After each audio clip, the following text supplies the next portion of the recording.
Welcome to the Short Chronicles.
Kobe Bryant is innocent of the charges that were filed against him today.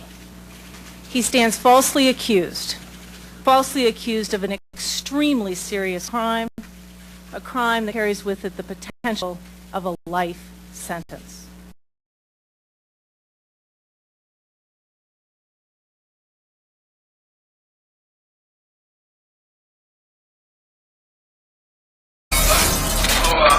Oh, shit! It's Kobe Bryant! Help me! Just pass me the trophies and we'll pull you out! Pass!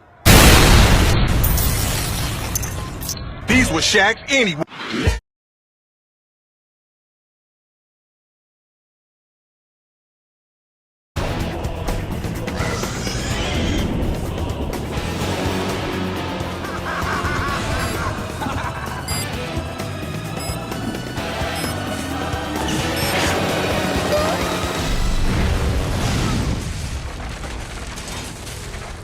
Heroes come and go, but legends are forever.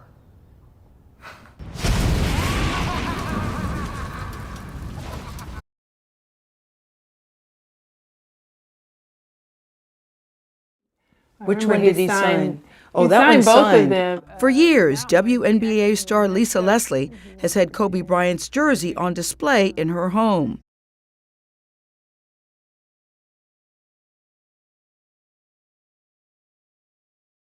It's been said that his legacy is complicated because of the sexual assault charge, which was dismissed in 2003, 2004. Is it complicated for you as a woman, as a WNBA player?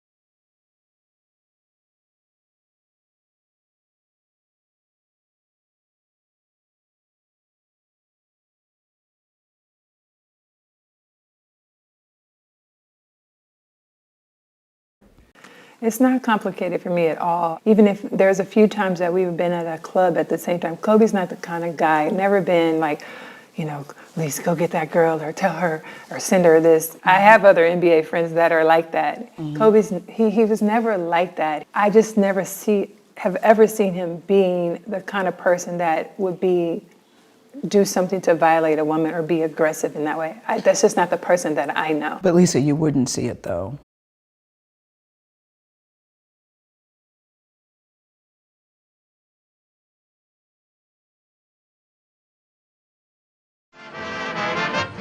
It was 1951. America was falling in love with Lucy. Television was hot, pushing radio off center stage. CBS President Frank Stanton wanted to establish a distinct identity for the television network, so he asked his creative director, Bill Golden, to design a new symbol that could be used on air. There was an existing logo, but Dr. Stanton didn't like it one bit.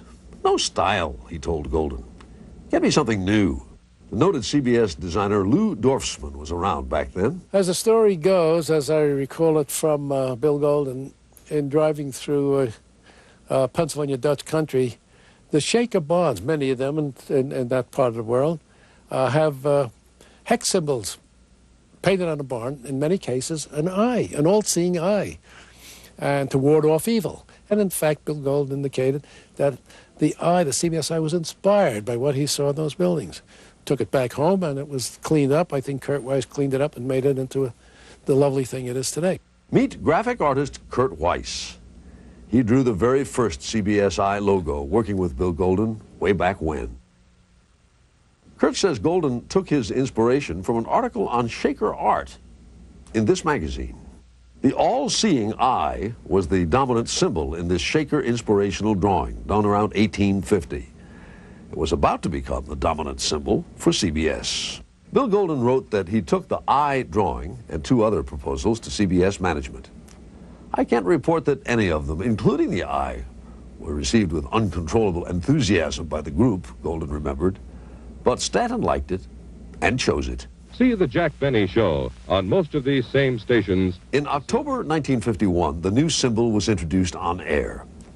CBS TV stars were recruited to help. This is Ralph Bellamy, the sign of exciting TV. This is Conrad Nagel suggesting you keep your eye on this eye, the CBS television network. It was originally conceived as a symbol in motion, consisting of several concentric eyes. The camera dollies in to reveal the pupil as an iris diaphragm shutter, which clicked open to show the network ID, then clicked shut. A lot of people around CBS, the television network in those days, who thought the CBS eye was a one full campaign element, and including Bill Golden, who was the original designer of the eye. I worked for Bill at that time. And he was nervous about what am I going to do next year for an encore. And he, in some conversation with Frank Stanton, he mentioned that, gee, you know, we did the eye last year, now what am I going to do this year? And Stanton said, you're not going to do anything this year because that CBS eye that you're about to throw away, I want as our logo. And that's how logos are made. What have you got there? Murine.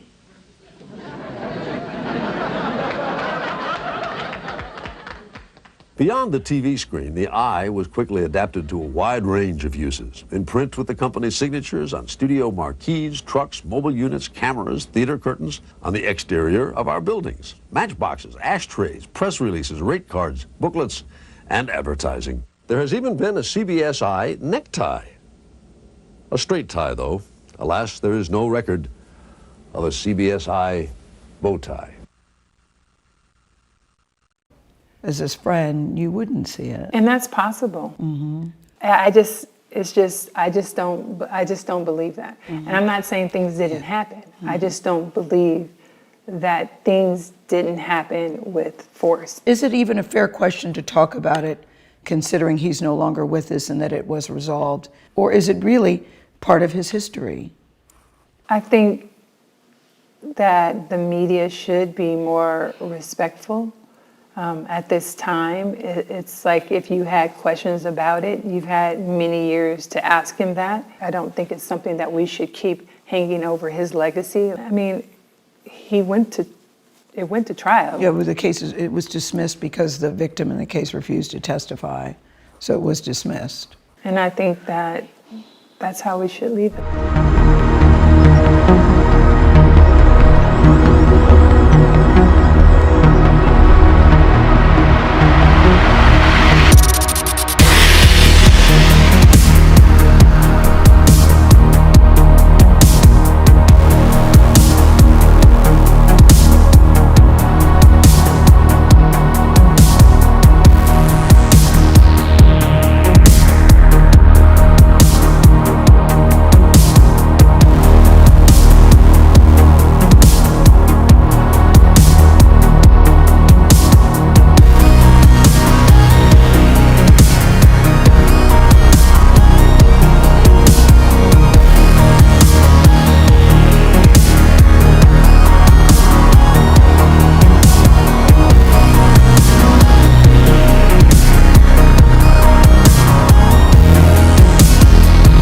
Now, I got to be honest with you. I am not angry that Gayle King asked Lisa Leslie a tough question.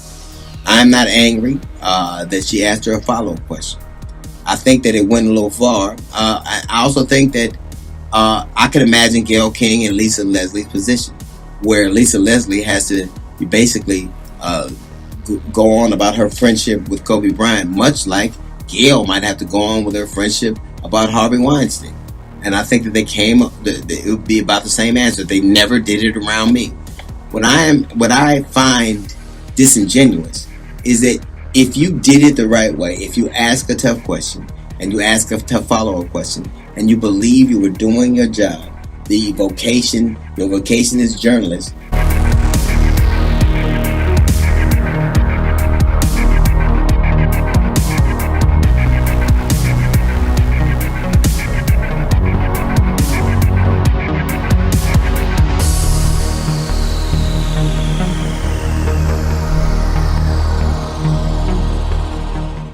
I've been up reading the comments about the interview I did with Lisa Leslie about Kobe Bryant. And I know that if I had only seen the clip that you saw, I'd be extremely angry with me too. I am mortified, I'm embarrassed, and I am very angry. Unbeknownst to me, my network put up a clip from a very wide-ranging interview, totally taken out of context, and when you see it that way, it's very jarring. It's jarring to me. I didn't even know anything about it. I started getting calls. What the hell are you doing? Why did you say this? What is happening? I did not know what people are talking about. So I've been told, or I've been advised, to say nothing. Just let it go. People will drag you. People will troll you. It'll be over in a couple of days. But that's not good enough for me, because I really want people to understand what happened here and how I'm feeling about it. I reached out to Lisa because I know that she's a longtime friend of Kobe's to talk about the pyramid, a key symbol in our Freemasonry, and reportedly the Illuminati is the pyramid, specifically when depicted with a separated capstone. In these circles, the all-seeing eye is thought to refer to a great divide among people. Each level step of the pyramid represents a socioeconomic class and its influence as well as affluence. The capstone with the eye then represents the most elite and their self-purported elevation over the rest of mankind. The triangle is a satanic symbol representing the unholy satanic trinity of evil, Satan, the Antichrist, and the false prophet. Make no mistake, the Godhead is not represented by a triangle, for God cannot be enclosed within a geometric and human-created shape. As you can see, it is indeed very common to insert an all-seeing eye within the triangular shape in order to represent the Eye of Horus, also known as the all-seeing eye of Lucifer.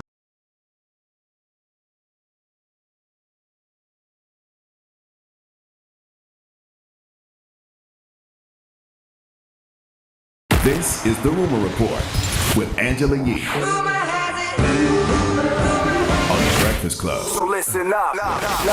Yeah, there's a lot going on in the rumors today, so we're going to kick it off with Gayle King. Now, she got a lot of criticism after this clip was circulating online yesterday where she was interviewing Lisa Leslie, and they were discussing Kobe Bryant. Lisa Leslie was good friends with Kobe Bryant, and here's what happened. On the network, basically. Well, she's basically saying there's so many other things you could have put up. You just put that part up because it was the one that was going to get the most attention, which it did. Yeah. Now, some people are not going to be forgiving it all. For instance, Boosie took to his social media and said this. Gayle King, why the would you do something like that? Why would you do that to your people? You know what people going through right? Why would you ask a question like that, trying to tarnish somebody's image? You do that to your own black people. And Snoop Dogg chimed in as well. Gayle King, out of pocket for that. What do you gain from that? I swear to God, we the worst. We expect more from you, Gayle. Don't you hang out with Oprah? Why y'all attacking us? We your people. You ain't coming after Harvey Weinstein asking them dumb-ass questions. I get sick of y'all. I want to call you one. Is it okay if I call her one? Funky dog head bitch. Jesus Christ, Oh my Snoop. God. Now All listen, right. you went too far. But who told Snoop it was okay? Because he asked him.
The Chinese whistleblower doctor who told the world about the coronavirus in Wuhan has died.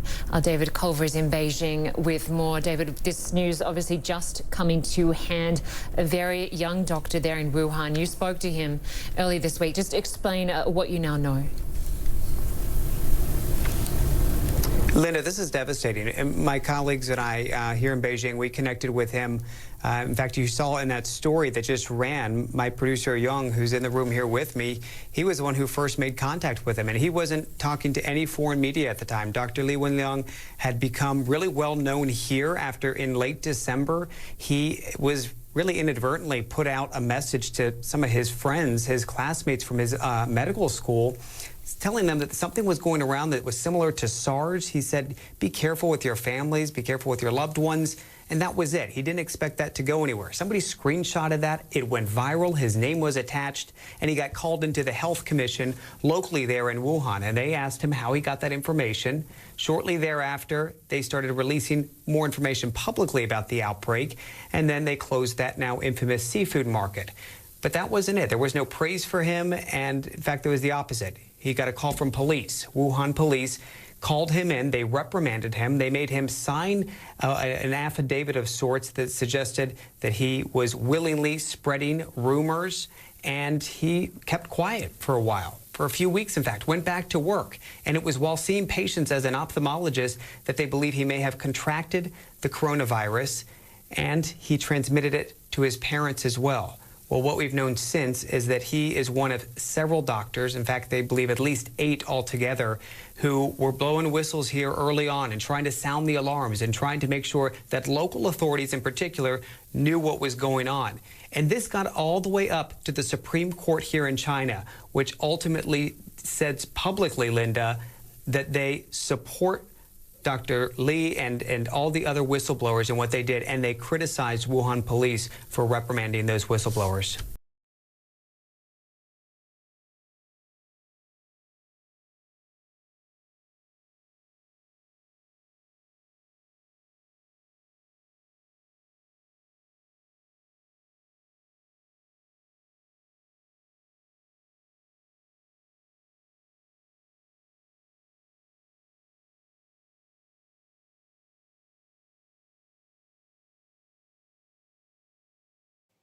Gotta get a juicer. Gotta drink juice. Lose weight. Won't get chest pain from answering the phone anymore.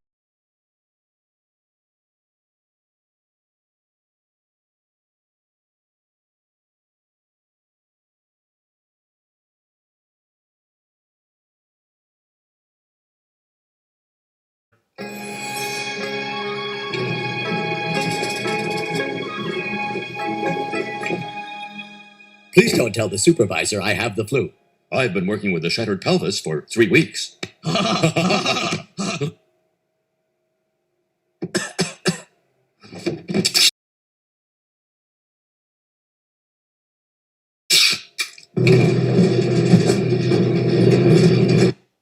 my juice loosener's never gonna come. Hey, Dad, this came for you in the mail. Mother, get an extra special hug ready. I bought you a new juicer. Good Lord. Flu germs entering every orifice in my head. Happy birthday. Happy birthday.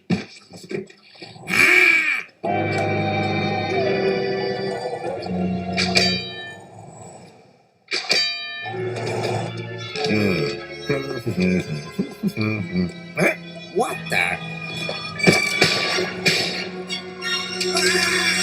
The dreaded Osaka flu has hit Springfield with over 300 cases now reported.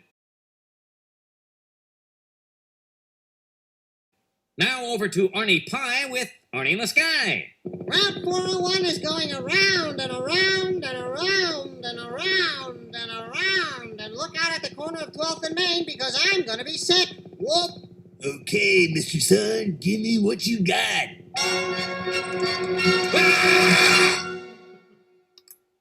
98.6. You're fine. Now hurry up or you'll miss your bus. Maybe you better take that temperature one more time.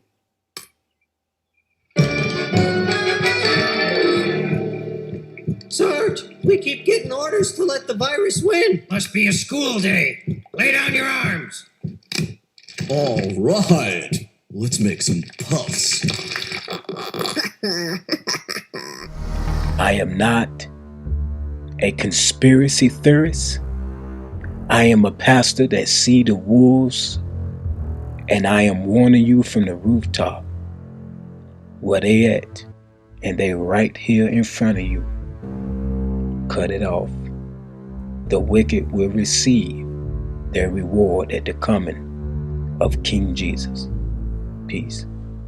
Thank you for tuning in to the Pastor's Chronicles. I had to actually make another page because the page that you are on is up for cancellation. So please, I made another page called the Pastor's Chronicles. Just scroll down and you see where it says other stations. Just click the subscription and also look at the Pastor Scott Hinton. That's where you'll receive gospel messages. And also check me out on tpchronicles.com. That's my platform. That's my website.